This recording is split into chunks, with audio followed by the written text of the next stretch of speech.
Teman-teman semua, kali ini kita akan membahas bahasan penting yang terjadi di lingkungan sekitar kita, yaitu tentang pemilahan sampah rumah tangga. Halo Sobat Bumi semua, kembali lagi di Membumi. Tidak dapat dipungkiri, ada banyak sekali kegiatan-kegiatan manusia yang berpotensi menghasilkan sampah. Aktivitas-aktivitas rumah tangga menjadi salah satu penghasil sampah terbesar di tempat pembuangan akhir atau TPA. Ditambah lagi adanya pandemi mengakibatkan manusia lebih banyak beraktivitas di rumah, sehingga semakin banyak sampah rumah tangga yang dihasilkan. Analisa Dinas Lingkungan Hidup Jakarta tersebut didukung kajian Lembaga Ilmu Pengetahuan Indonesia.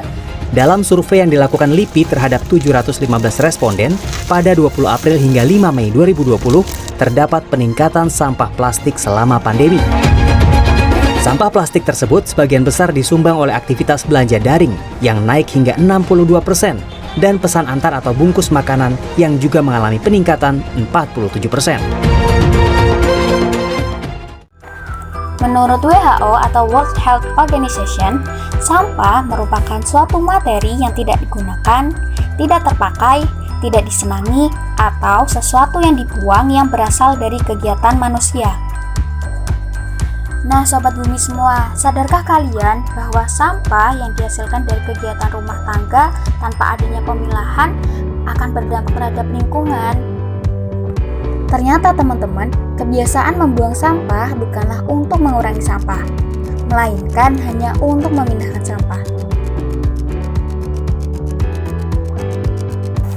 Menurut data Kementerian Lingkungan Hidup dan Kehutanan, Indonesia telah menghasilkan setidaknya 64 juta ton sampah setiap tahunnya.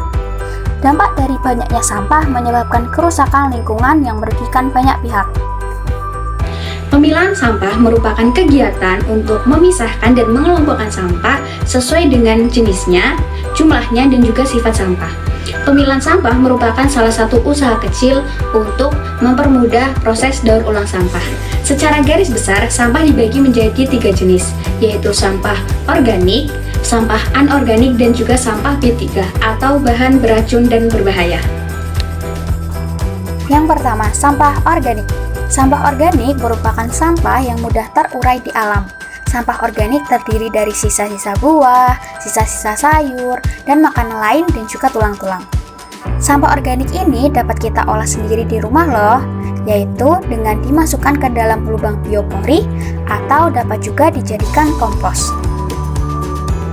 Selanjutnya, sampah anorganik. Sampah anorganik merupakan sampah yang sulit terurai secara alami di alam. Sampah anorganik ini dibagi menjadi beberapa jenis. Nah, apa saja sih jenis-jenis sampah anorganik? Yuk langsung kita bahas saja. Pemilahan sampah anorganik dibagi menjadi beberapa jenis. Nah, untuk jenis yang pertama yaitu ada sampah daur ulang campuran. Sampah ini terdiri dari aluminium, kaleng, botol plastik, dan juga ada botol beling. Nah, sampah-sampah ini merupakan sampah yang diterima oleh bank sampah atau perusahaan pengolahan sampah. Untuk jenis sampah anorganik yang kedua yaitu kertas dan kardus. Nah, sampah ini terdiri kertas-kertas bekas, kemudian ada kardus-kardus bekas. Selain itu juga dapat dimasukkan kertas nasi coklat asalkan plastiknya sudah dipisahkan dengan kertas coklatnya. Nah, plastiknya dapat dimasukkan ke dalam jenis sampah residu. Ini sampah anorganik yang ketiga yaitu ada sampah residu. Sampah residu merupakan sampah yang tidak diterima oleh bank sampah. Misalnya ada kemasan makanan, kemudian ada plastik bungkus refill, kemudian ada selotip, kemudian ada plastik saset, dan juga ada styrofoam dan lain-lain. Nah, sampah ini tidak dapat didaur ulang, tetapi kita dapat mengolahnya menjadi ekobrik. Ekobrik ini dapat dijadikan meja, tempat duduk, atau pengganti batu bata. Jenis sampah yang keempat yaitu sampah lain-lain.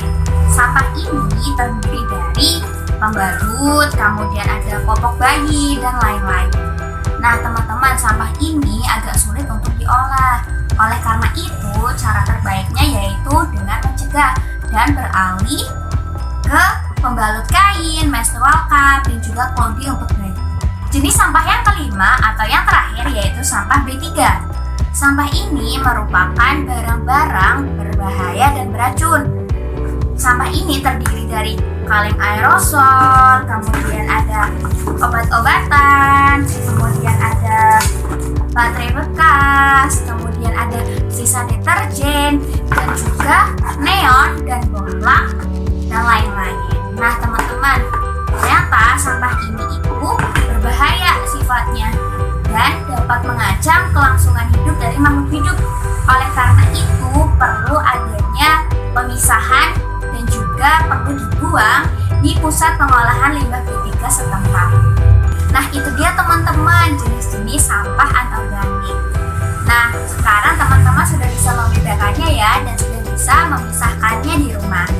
Nah cukup sekian ya teman-teman video kali ini. Ditunggu video selanjutnya.